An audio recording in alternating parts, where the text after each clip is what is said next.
Hello, everyone, and good evening to you. First of all, I would like to thank Abba and Chatuni, Ranga, and Tarindu, everyone who communicated with me and invited me to do this talk. And special thanks to the entire E-Club of the Department of Electronics and Telecommunication Engineering at the University of Moratuwa for making this possible. Uh, so just to start off with my talk, all of you who are undergrad students, do you exactly know where you would work after graduation? Because when I was a student, I really had no idea. And do you know what specific area will you be working on? Because I didn't either. So now, are you kind of worried about your future?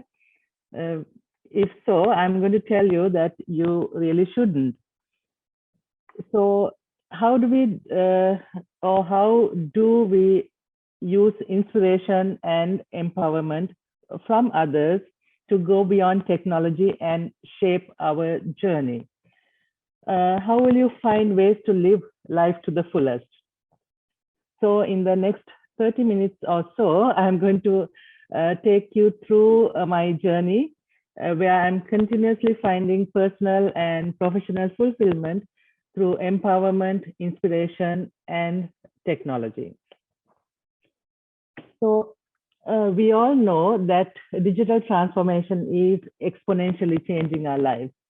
Business as usual is really ending. Science fiction is becoming science fact. Technologies are changing our lives every day and everywhere. We definitely need to gain different skills and always remember that we should embrace technology but not become the technology. Now, we also know that the computers today are no longer stupid. They are watching us, they are listening to our conversations, they are speaking to us, learning and thinking just like us, and they are almost doing everything that we do. So when artificial intelligence meets human intelligence, working like a robot has no future. Competing with robots has no future. Learning like a robot definitely has no future. So we must go beyond technology to define real human values. So how do we do that? Collaboration and creativity, of course, set humans apart from machines.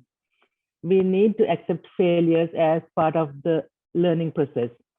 We have to try new ideas because we are just getting started with this whole digital revolution. We need to develop teamwork, leadership, and communication skills. We have to learn to step out of the regular comfort zones and explore new opportunities. We have to leverage technology to benefit our society and find ways to eliminate bias in AI to avoid any type of discrimination.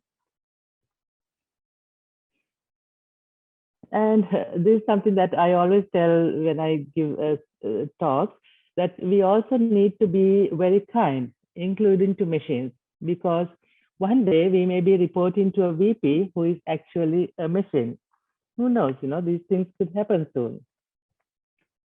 So for the remaining portion of my talk, I'm going to walk you through my engineering journey to show how I used inspirations and empowerment from others to go beyond technology. So let's say I'm doing everything today because someone taught me how to live life to the fullest. Someone inspired me to make a difference in the world and to step out of my comfort zone.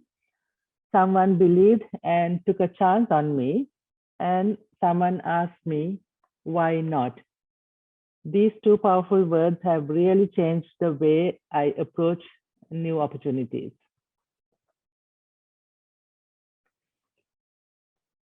So my story is about the journey I have taken from Sri Lanka to Cuba then to Canada, and finally to Silicon Valley, where I now work as an engineer at Oracle. In my early childhood, there were many people who made predictions about my future. The very first one was done during the time I was born in Sri Lanka. According to a fortune teller, I'm supposed to be a nurse one day. So who knows, I may actually decide to change my engineering career and become a nurse to take care of people. It would be a very rewarding and a fulfilling job to pursue. So who knows, that could happen too. But I grew up loving math. I enjoyed expressing ideas and emotions through art, specifically with abstract painting. I also developed the unique ability to look at a prepared dish and figure out all the ingredients that went into it, as well as how the dish was made without looking at the recipe. Many times I ended up with dishes that were completely different from the original dish and sometimes even inedible. So here you can see how I made hoppers using broccoli, and they are green hoppers. And then once I made watlapang using in the microwave, and it became burnt, but it was very tasty. So we named it, my friends actually named it as watlapang gone wrong. And when I was making sili sambal, since I was not using a recipe, I realized that mine was not becoming brown. So I ended up adding kittul pani to make it look brown. I didn't know that I had to use siambala to make it look brown. So these are the kind of experiments I've been doing. So as you can see, many times the dishes were completely different from the original dish, and there were some cases that they were completely inedible as well. But through this cooking, I learned to eliminate my fear with experimenting and my fear of thinking outside the box. So at Visakha Vidyalaya, I received the highest marks in my class for a subject called catering, which was an elective I really enjoyed taking. Then I remember my father safely predicting that I could be a very good restaurant chef after finishing my A-levels. But I knew I wanted to be an engineer, not just any engineer, a computer engineer. Why? Because I knew that I had all the right skills to be one of them. After all, I love math, I'm artistic, and of course, I love experimenting with food. So armed with these three very typical engineering skills, I started to pursue my dream. During my childhood, I also started wondering about the things like why butterflies in Sri Lanka go all the way to die at Adam's Peak. Is quantum physics and quantum entanglement involved? Also, my fascination with autonomous vehicles started as a child. Looking at the beautiful beaches in Sri Lanka, I even envisioned myself being driven in a comfy bed along these beautiful beaches. Now, note that this comfy bed didn't have a driver nor a steering wheel. So this could be very well be an early version of a driverless comfy bed that we all could enjoy one day. Apart from all these skills and interests, growing up, I had a very caring person as my mom. She taught all of us in the family, myself and my sisters and my brother, the importance of having a positive attitude, being non-judgmental, being responsible, and to do what we say and when we say it, the value of going above and beyond to solve a problem, making an effort to stay engaged with others, and most importantly, to treat everyone with respect and dignity. So after my A-levels, since I couldn't enter a university in Sri Lanka to do engineering, I was very excited to accept a scholarship from the Sri Lankan Ministry of Higher Education and the government of Cuba. But this scholarship required me to study Spanish during my first year, as the language of instruction was Spanish. In Cuba, I enjoyed meeting with some of the 20,000 international students from all parts of the world studying in various universities. I enjoyed learning about their cultures, learning about their religions, about their languages, and of course, um, their unique stories. We were all grateful to have received this scholarship because the housing was free, the food was free, medicine was free, education was free, and on top of all that, we also received pocket money for extra expenses. So living in Cuba also taught me the valuable lesson of not judging people by their race, nationality, or gender. And I also had the opportunity to meet President Fidel Castro when Sri Lankan President J.R. Jayawardena visited Havana. So here's a picture of us during the reception. And so my life living in Cuba for 6 years went by so quickly. And when I was graduating, I was now fluent with 3 languages and received my first degree in computer science and engineering. And I had a deep appreciation of Cuba and its people. After Cuba, I enrolled at the University of Toronto to do my master's and PhD. This brought a new set of learning and opportunities for me. At the university, I had a tough but a very fair professor who helped improve my writing skills. He's the one who taught me how the importance or how important it is to write a good introduction when you write papers, reports, theses, books, etc. If your introduction is captivating and great, people will simply get attracted to read the rest. That's what he told us. And there were many times that I had to rewrite my work several times, but it helped me develop strong writing skills, which has really benefited my career. So when I started doing research work for my master's thesis, I really didn't know that it would eventually lead into my IP journey as well. So after I had read numerous publications about the existing research on flash, electrically erasable, and programmable read-only memory cells, I realized my conclusions were much like those of other researchers. I felt like I was reinventing the wheel with my thesis topic because nothing new was discovered. Clearly, I needed to step back and rethink my research focus. For example, what if I was to change A, B, or a combination of them to get C? What could I do to improve the flash memory cell? I went back to start from the basics and came up with a very simple, faster way to program flash memory cells using even lower voltages than the existing ones. It actually felt like I had invented a new, easier recipe for a dish that had already been around for a while. What a wonderful feeling it was, actually. I had found a research topic, not only for my master's thesis, but also for my eventual PhD groundwork. So with the support of my thesis advisor, the university's Innovation Foundation applied for a US patent, which was granted back in 2000.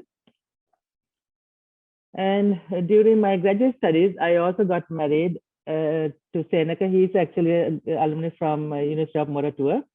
And both of us believe that getting married is not an achievement. Actually, staying together for over 10 years is a reason to celebrate. So instead of spending money on a lavish ceremony, we decided to use it for traveling around the world and also to spend the money on our education. And it has been over 31 years to date of being together and celebrating milestones along the way with 2 wonderful kids who are actually in college right now. So during my PhD, we also became Canadian citizens. And thanks to following all the proper guidance that I received through my time in Canada, I was able to finish my PhD in about 3 years, even after having a baby. So when I graduated, it was the height of the dot-com boom, and the job offers were filled with plenty of perks. And I accepted an offer from Actel Corporation to work on FPGAs, which was something new to me, but I kind of knew that I could use the skills I've learned in my graduate studies to make things possible or to succeed at Actel in a new, in an area that I hadn't worked before. So in our professional lives, work-life balance and finding daycare for our kids. My daughter actually was born in California after we moved here. And those were like having a work-life balance was actually our main goal. Later, I joined Sun Microsystems, which was acquired by Oracle to develop high-end Spark microprocessors. This area is also a new area for me. So you can see how I accepted working in different areas, although I didn't have the experience working on them. But I now knew I could use my transferable skills and also learn new skills to succeed. So currently I'm working on the Spark microprocessors that are designed for the cloud. They are the processors that bring new levels of performance, efficiency, and security to the cloud. So each time I started exploring a new technical project in an area that I was not too familiar with, I ended up producing more patentable inventions. So this has been another reason to step out of my comfort zones as an engineer, because I could find new ways to do things better. So when I step out of my comfort zone, it looks like I find answers to my technical or engineering problems. Mainly when I'm tending to my succulent garden, because interacting with nature somehow makes me feel relaxed and calm and allows me to develop creative solutions. Again, the energy and passion involved while creating something unique somehow seems to help me find solutions to any technical problem I encounter as an engineer. Then being involved with professional organizations and conferences, either as a speaker or someone who reviews conference papers or being part of a technical committee. They all have exposed me to a wealth of novel technologies that open me up for multiple possibilities. And collaborating and networking with talented, passionate, and highly motivated people also enhanced my ability to be an inventor, including to think outside boxes. You know, I mean, there are so many solutions, other solutions that I came up, but which were not patentable, but they helped get things done better. Now, about the two most powerful words, why not? One day, Pankaj, who was my senior director when I was at Sun, asked me to coordinate a high level meeting because the guy who was doing it regularly was gone on vacation. I said, okay, but I also said, I don't know if I could do it as well as the other guy. So Pankaj looked at me with a serious face and quietly asked me, Jivika, why not? I was kind of in a shock. Other than my kids who used to ask me why not, whenever I said no to them when they were little, no one has ever asked me this at a professional setting. These two words really made me think, yes, Jivika, why not?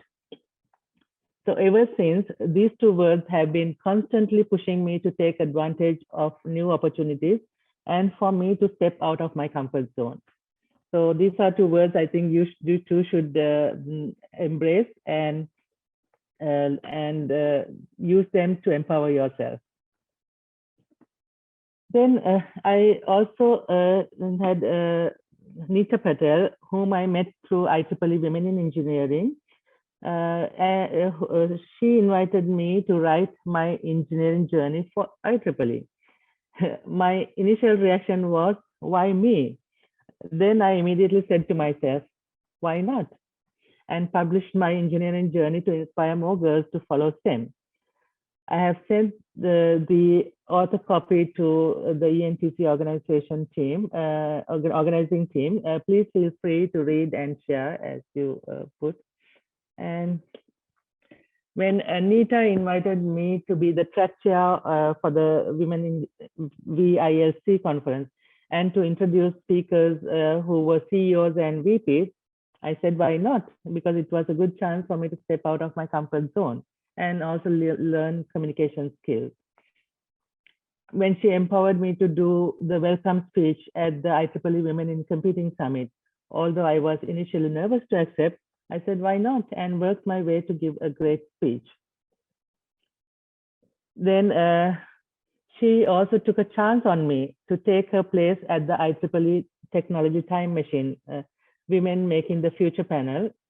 And I said, why not? Despite that panel had high-level women like the CIO of Qualcomm and VP of AT&T, Intel, and Xerox, and just me among all these high-level people.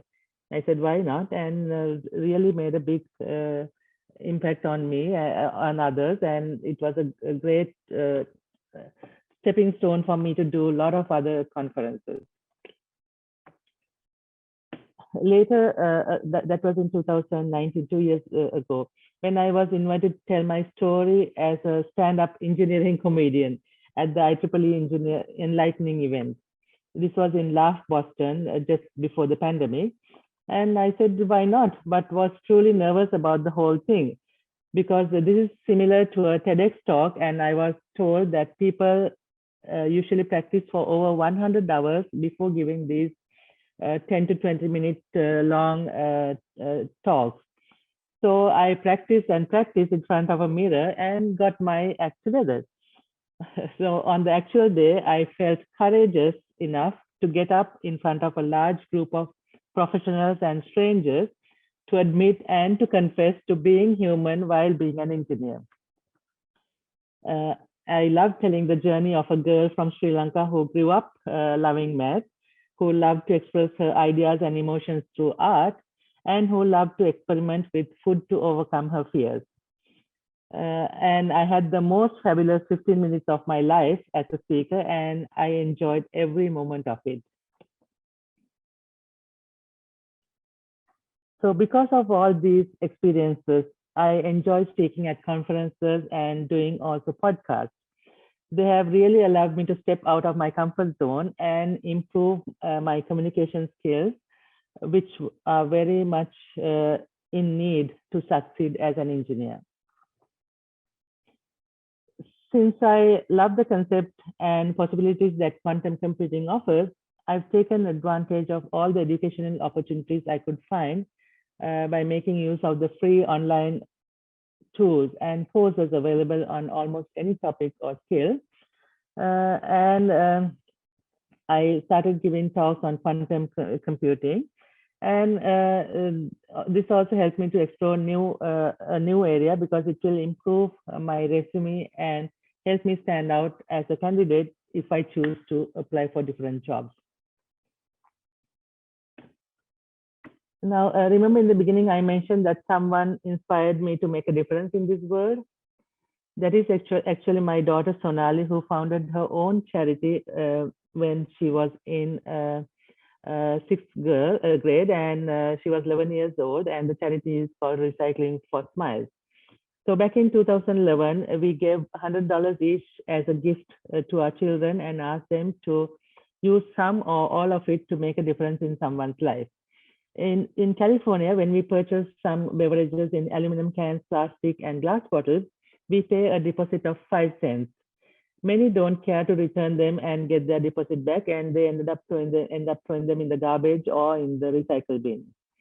So Sonali learned from her sixth grade earth science class that she could make money out of them, and she decided to start collecting used soda cans from and bottles from friends, families, and businesses to sell them and make additional money to help children around the world. This in turn helped the environment because they were not ending up in landfills. So Recycling for Smiles has been featured on various TV programs, newspapers, and many other digital platforms. So also to help her make a difference, I too started collecting cans and bottles at Oracle. While some who didn't know me assumed that I was a janitor, I used this opportunity to network with others, meet like-minded employees, and get my daily step count because I was getting about 10,000 steps every day by going around collecting these. So because of this, I was selected as a sustainability champion at Oracle, and we have donated over $100,000 from recycled cans and bottles to make a difference. And I wouldn't have done this if it wasn't for the influence of my own daughter. So the age does not matter, you can get influence from anyone in this world. Now at Oracle, I'm also part of the Oracle Women's Leadership, where we unite our employees for the empowerment of women. It is also called as OWL. So being part of OWL has helped me develop teamwork, leadership, and communication skills. So in your engineering journey, try to be part of any empowerment group to develop your own leadership skills. And I also volunteer as an ABET program evaluator. We call it as a PEB, where I evaluate electrical and computer engineering undergrad programs in various universities. Here I get to contribute for the enhancement of the quality of the education the students receive throughout the world. It helps me to give back while making me feel comfortable doing something different. So I have evaluated up to now, I have evaluated all these 7 programs, including the world's #1 program offered at MIT. So these volunteer opportunities have really helped me to step out of my comfort zone, because the whole process is completely different from the technical job that I'm doing at Oracle.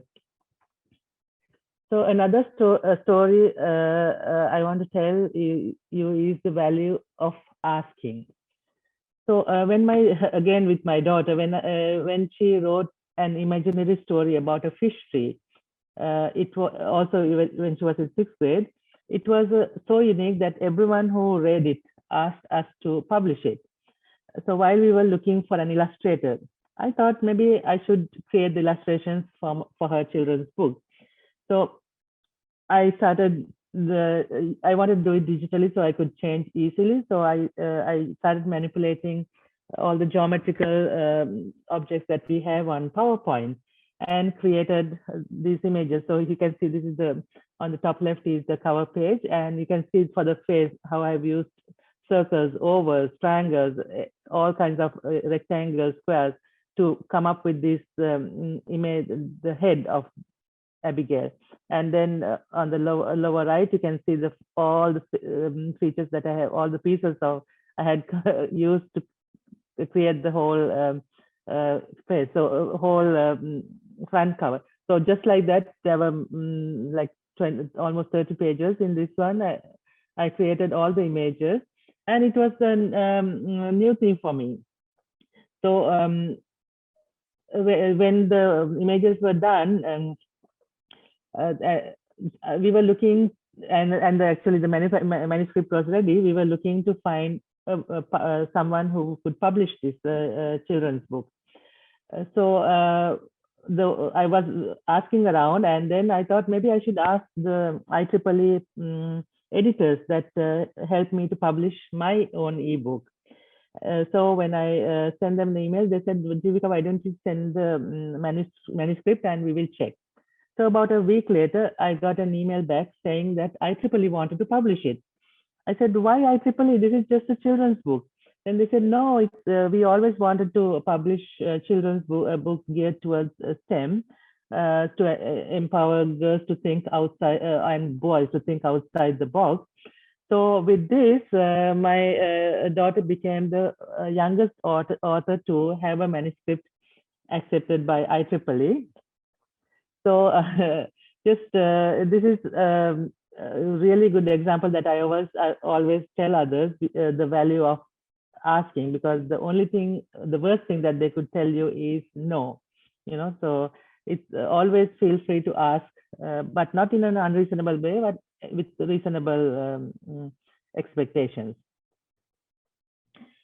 So those are some ways I have shaped my journey and of others. Now, before I end this talk, I also want to address the bias in AI, because attempts to humanize AI have unwittingly tainted computer programs with real toxic human flaws. You may remember when Google Photos automatically labeled Black people as gorillas. And also Google's ad serving algorithms showed high-paying jobs more often to men than women. So as you can see, we need balanced sets of data to feed into machine learning algorithms to make, so that they could make better predictions. And we also need to use training data that are free of toxic human flaws or biases, so that they truly pave the way for a more equitable world. So to eliminate bias, a diverse environment is a must for AI and for everything else we are going to use. Currently, there is only about 17% of computer science graduates who are women, and only a fraction of them specialize in AI research, making it a male-dominated field. So it is our responsibility to do everything we can to eliminate or reduce bias, because it hurts those discriminated against and also produce distorted results. Now, our society as we know it is transforming. We are witnessing the world we live in being disrupted by improvements in AI. And children today are growing up with AI assistants in their homes, Google Assistant, Siri, and Alexa. More and more industries are being influenced by AI. So we really want to make sure that that humans will not be like robots before the robots become like humans, So this is something I tell everyone. We need to be grounded, show our humanity, because that's the one that differentiates between us and robots. So for final thought, just like how I have been inspired and empowered by the young, the old, by professionals and non-professionals, you too could be inspired by someone. So pay attention throughout your life journey.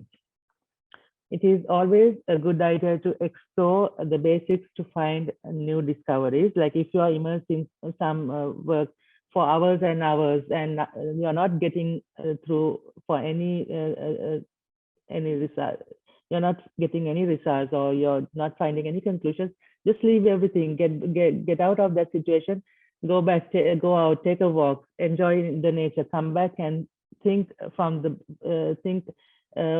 basic knowledges that you had, and see how you can find a different way to solve those problems. So, and always remember to ask yourselves, why not, when you are in doubt or given something new to do. And as I emphasized many times, find ways to live life to the fullest. There is always someone who believes in you and will take a chance on you. So once again, pay attention to that. And finally, go beyond technology to define real human values. And do not chase a job for the money, compliments, imitations, shortcuts to learn, influence, as well as job titles. Do chase a job for the quality time and the quality time that you could spend with loved ones. Have a healthy lifestyle, work that brings joy to you, ways to, if there are ways to help others, and opportunities to learn and grow, as well as having chances to show gratitude. And with that, I would like to thank you once again for listening, and once again for inviting me to do the talk, and also thanks for listening. And if you do have questions, please feel free to let me know. Thank you.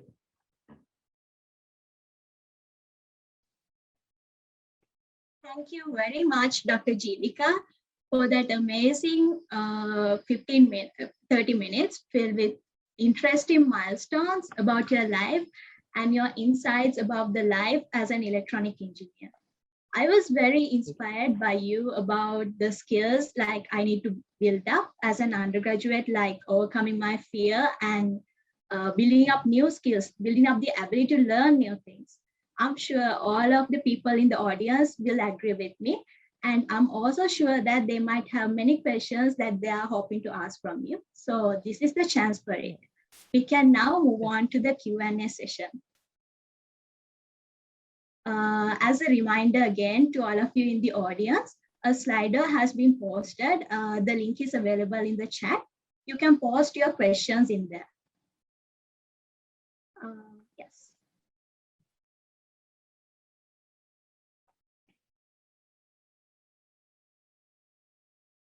Yes, ma'am. Here are the questions like we have prepared, thinking about topics that the audience will be interested in. And there are also questions the audience has asked. So as the first question, what are the differences in skills and attitudes you see between Sri Lankan undergraduates and the foreign undergraduates? So when you mean foreign, you mean the ones who are like who have studied in the US, like born in US? Is that what you mean? Yes. I assume. Yeah. Okay. So what I see, I mean, so the education system is very different from what we have in Sri Lanka and over here. In Sri Lanka, for A levels, we focus only on the main 3 or 4 subjects that you're intended to major in. You know, like if you're doing engineering, you would do math, physics, and applied math, etc. And if you're doing medicine, you would do bio, botanics.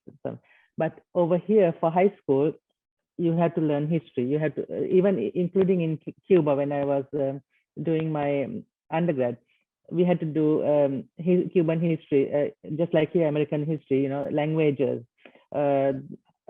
some drama classes, communication classes.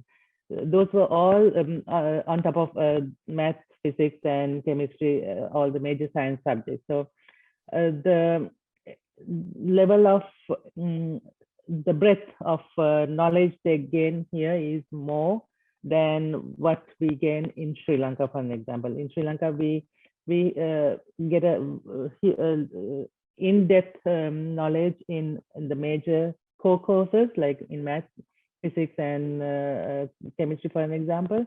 So like when I was in Cuba, for the first and second years, I could basically cruise through the math, and because I knew everything, we had learned them in our high school classes. So it was much easier for us, but I struggled with other things, like I struggled in presentations. I was not a good communicator, you know, so my presentation skills were horrible. I was very nervous even asking a question, whereas the others who had gone through all the other classes had the opportunity to present different things. So that is the difference I see. So when you guys come here, I see when I talk to the students from Sri Lanka, India, even in China, I see there's in-depth knowledge of the subject matter, but sometimes what is lacking is communication skills, presentation skills, and writing skills. So that is something you should enhance. So by doing things like this, like the way you are interacting with me, Chaturi, right now. It's a good way for you to step out of your comfort zone. This is not something that you do every day in your subject.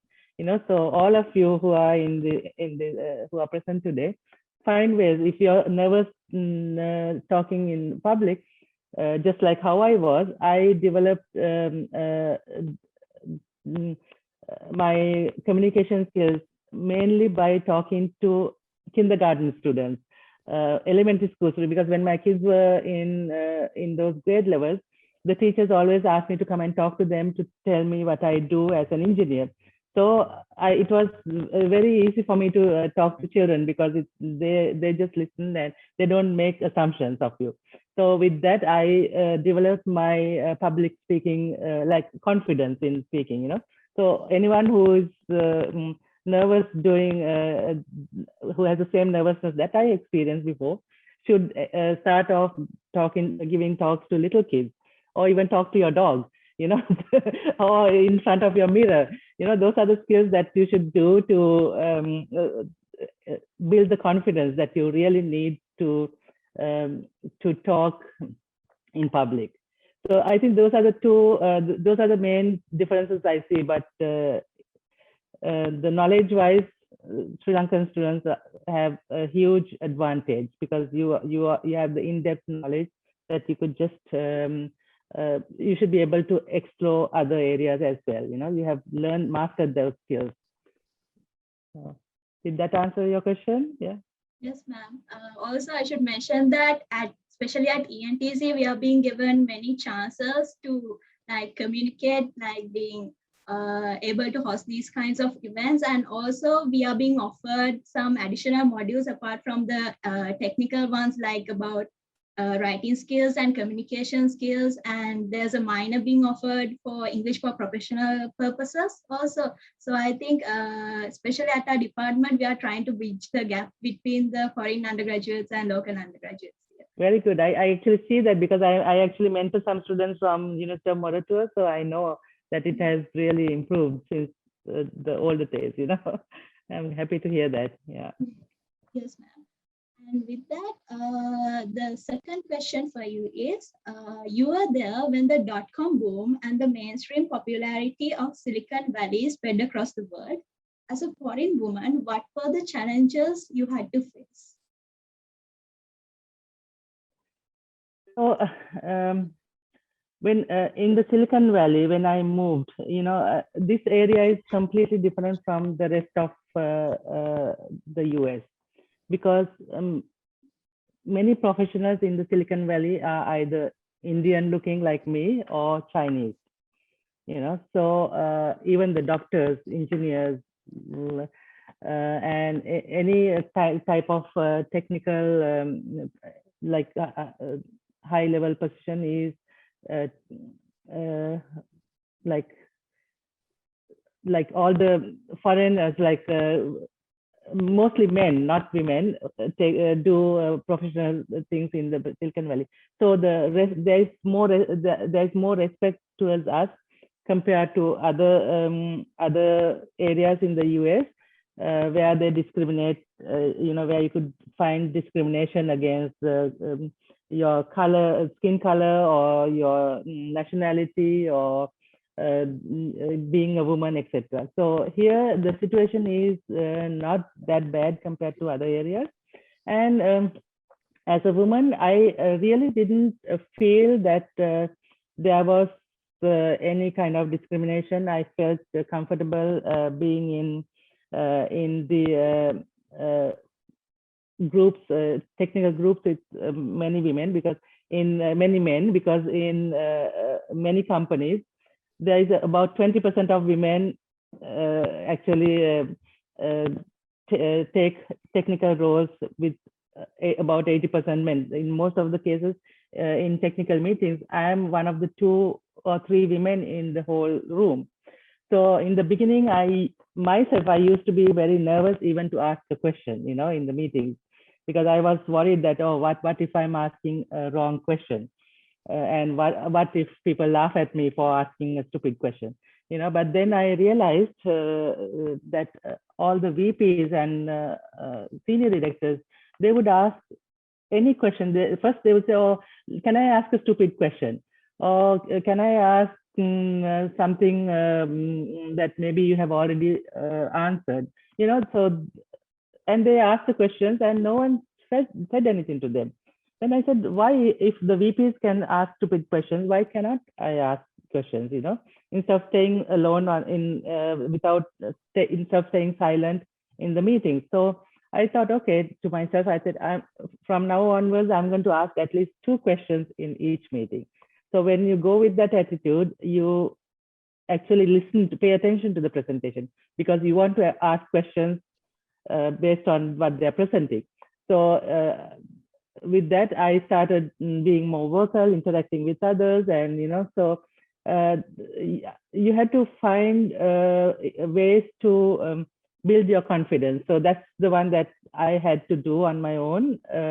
And we have in the Silicon Valley, even at Oracle and many companies, there are groups that help us to do that, to develop our confidence, the skills that we need to thrive in this area. So all that is available, it's up to us to build that, So it was not easy in the sense, because I was new. I felt like, oh my God, I'm in among so many men in this room, So but it was eventually I managed to build the confidence and the skills that I needed, and I'm very comfortable addressing any conference, being in any meeting, and taking up any challenge that is given to me. So you just build it up. That's all. Thanks.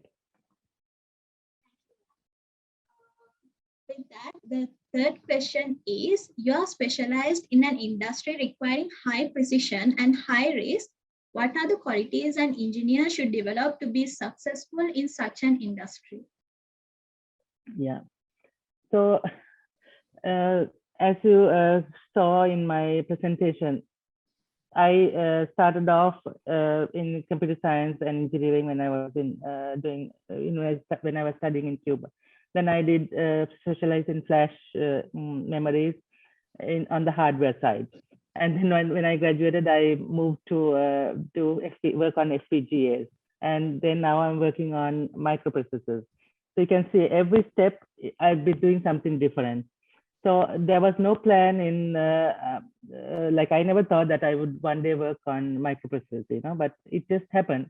So when you're ready to move on, you look at the opportunities and you apply, and you know that you have the transferable skills that you have built, or the technical skills that you need to succeed. So also when you go into a new project, there is also little time that you get to learn new things. You can so when I moved into microprocessor side and Sun Microsystems, I always went to meetings. I spoke to different experts and got ideas, gotten their learning, and taught myself things that I did not know. So just like how I'm doing now with the junior engineers that join our team, I've been doing that in my early days. So although it's a specialized thing, it's not a skill that I gained from the beginning. It's something that I developed through the years. So it's not just working within your team. You gain that by reading papers, by going to conferences, and talking to people. Nowadays, there are tons of free material available online, for you to learn. So as I mentioned, like since I love quantum computing, I've been teaching myself for quantum computing just by learning through the material that is available online.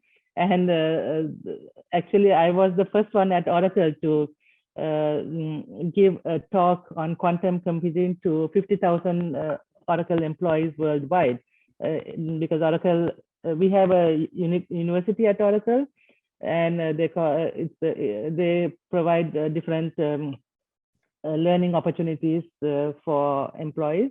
So I was invited to give a talk on quantum computing. So I did my best with the knowledge I had, So some people think that I'm an expert at in quantum computing, but actually I'm not. But because I just learned myself, and I don't work on quantum computing. So the reason why I'm saying is that anyone could learn anything right now. There are so many things that are available to us. So take the more make the most out of what is available, and you can be your own expert. So it is it's an interesting area to be, because so many opportunities for us to learn. Yeah. Sure. The fourth question is gonna be, from your experience in a country like Cuba, what parallels in science and technology are there between Cuba and Sri Lanka? Yeah, I think I kind of addressed that in my first when I answered the first question, because in Cuba, the education is similar to what we are doing it here in the US or in Canada. So just the level, but in terms of the availability of technology, I think there are similarities because they are both developing countries. So there aren't like all the high-end equipments and high-end learning opportunities that we have in the developed world. But I think in terms of technology in Cuba, although they have issues with the US embargo and the blocked economy, they have somehow come up with a good way to enhance their biotechnology, because I don't know if you know, they have come up with 4 different vaccines for COVID-19, which they are using and right now, and they are seeking approval from the World Health Organization to even donate to developing countries. So there are things that Cuba does well, despite the economic situation that they are in right now, because they know that there are a lot of smart and skilled people who would, just like in Sri Lanka, like you guys at Katubed, you guys are very smart compared to, that's why you are in that university. And so you can use your knowledge, and if the infrastructure is not there, software is the way to go, probably. You can learn software skills and master different programs. What I tell some students when I mentor is like, it's all the new thing that we are seeing is quantum computing. So there are new programs that are being developed specifically for them. And there are free packages that you can download from IBM to run your quantum program. So that's something, probably a new way to go and learn new skills that would help you in the future. So in terms of parallels, I think between Cuba and Sri Lanka, they're the same because of the infrastructure situation. But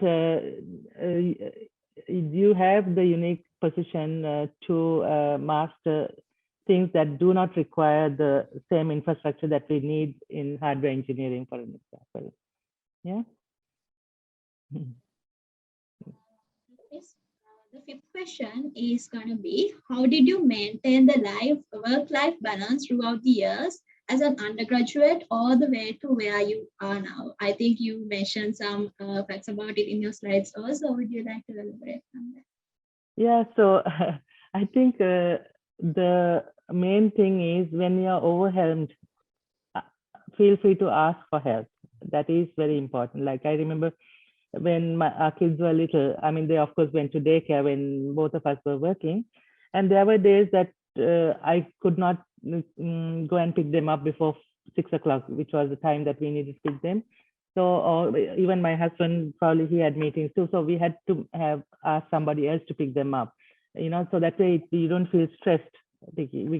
And there were days that I just went and picked them up and brought them to my meetings, so in my meetings, the kids were in the room, and people were okay with it, because we have done that many times. And and another thing is, most of the time I tried not to take my work to my home, so after 5 or 6 o'clock, I just switched from being an engineer to being a mom and a wife, so when I go home, it was just with kids and doing things at home. So that really helps, because a lot of people get stressed because they take work to their home and spend almost 24/7 working and doing things that are needed for your job. So, but if something that I realized from my early time was, if I'm spending way too much time on something and I haven't still come up with the result or the conclusion, I'm not doing the right thing. I'm just wasting my time. So when I think of that, like if I spend like 5 hours, 6 hours simulating something, nothing is happening, no conclusion, I just leave everything and I step back, do something completely different, enjoy my time with family. I enjoy time in my garden, do painting, and then I come back with a fresh mind, relaxed mind, and I completely try to forget what I had already done, and I address the base, look into basic. I looked at the problem with a new approach, and the answer is right there. So the advice I give to all of you is, if you're spending too much time on something that you're not going anywhere, just leave, do something else, and come back and look at it in a different way, and you will find the answer. So those are the tricks that I have learned, and to balance my life, professional and family life. So I mean, there are techniques that even at work, like we have people coming to us, like there are workshops given to employees about using relaxing skills. We have gyms at work that you could go and exercise while working. So there are different skills that even the companies empower us to do, because they don't want you to burn, because you can easily get burnt out by immersing yourself too much into your job, which no one appreciates. Okay, so the jobs are like when it is time to for a layoff or something, you are just going to be a number. They don't care if you had worked 24/7 or 6 years without sleeping. They would just eliminate you, just like throwing out garbage or something. So your family is the most important thing that you cannot replace, but a job you can replace. So don't spend too much time on don't waste too much time doing something that you cannot get the results. So use your time wisely and productively, I would say. Then you can balance easily the life at work and life at home. Okay. Yes, ma'am. I think that would be some great advice for us, especially as female undergraduates, because there are many expectations from us, from the society as women. And I think that would be some great advice for the female undergraduates. And also to the males in there who should not expect too much from you. They should step in because they need to. What I tell men is they need to empower their wives, their daughters, and their mothers to survive. And so when their wives and daughters and sisters are happy, they can be happy too. So men need to know as well. That, I think the next question is from the audience. The question is, I'm an alumnus of ENTC working in HPC technologies. He's looking for your opinion on the use of GPU and FPGA in databases and the scale of the impact in the industry. did he say high performance computers or HPC, or what did he? Yeah, I didn't HPC. hear. Yeah. Yeah. So, I mean, right now, the high performance computers, I mean, which I am in, they are very valuable in cloud applications, you know, because everybody is saving their data. So that is very important. But about FPGAs, I know I don't have much information because I haven't worked on it since 2003. But I know Intel acquired Altera recently because of the FPGA thing, and AMD is also acquiring Xilinx, who is doing FPGA. So there is some projects planned on or some development going in the FPGA area as well, because otherwise those companies will not acquire the companies who are doing FPGA. So I think both should be equally important, but go with an open mind to be able to, you know, switch between any technology that comes up. So yeah, so in the industry, yeah, I think both are equally important. Yes, ma'am. Also in the questions, it's mentioned that specifically he's looking for your opinion on the use of GPU and FPGA in databases. What is your opinion?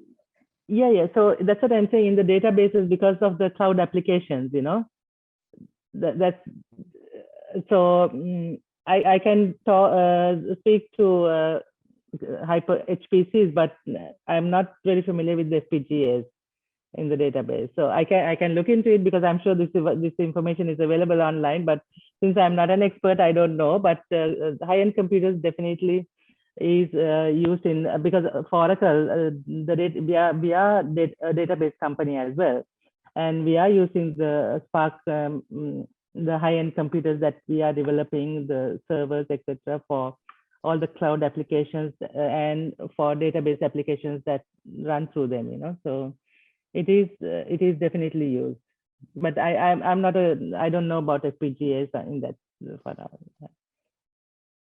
That's fine, ma'am. That was some really valuable insight, nonetheless. So the last question, madam, is you said you stepped out of your comfort zone. How did you handle any failures, and what kept you motivated? So when I mean, there were many times that I faced failures, but each time I failed, I made it a learning moment, you know. So for an example, what could I say? When I was at Actel Corporation, I mean, you would have read it in my ebook. It was after I joined Actel, although I joined Actel during the .com boom, it was collapsing after 4 years or so. So, and I was mainly given to focus on future technology that didn't exist yet. So when Actel had to restructure their programs, they eliminated the project that I was doing. And I was basically asked to take a different project or get a package from them, severance package, and look for something else. So I got the severance package and went to Sun Microsystems. So here the failure I had was like focusing mainly on projects that did not exist. That was towards the future, you know, instead of having my feet on various things that really mattered to the company. So when I joined Sun Microsystems, I wanted to make sure that I was directly involved with the team that mattered to the projects of the company, which was the microprocessors. And even with that, I was always making connection with different people, because I didn't want the failure that I had at Actel by focusing on a one single thing to impact me again. So I explored different areas while at Sun. So I got involved with the design team, the team who is doing the foundry work, the people who do layouts, all those things, and as well as tape out. So I started developing expertise from different areas to survive. So actually in 2017, when Oracle decided not to develop any more high-end microprocessors, they laid off over 93% of employees, engineers. But they kept me for some reason, and I am part of the 13 hardware engineers that we have at Oracle right now. So that is because I learned from my mistake or the failure that I had, and I started doing completely different things that caused me to have that failure. And with that, I built different skills. I even not just technical skills, also soft skills like my communication skills, working well with teams, doing things on time. So basically, you build a good reputation within the organization. So that probably helped me to survive that massive layoff. So that is something that I am proud of, saying that okay, this is a mistake that how I overcame that situation and survived multiple layoffs. So that is one thing. And what else I could say?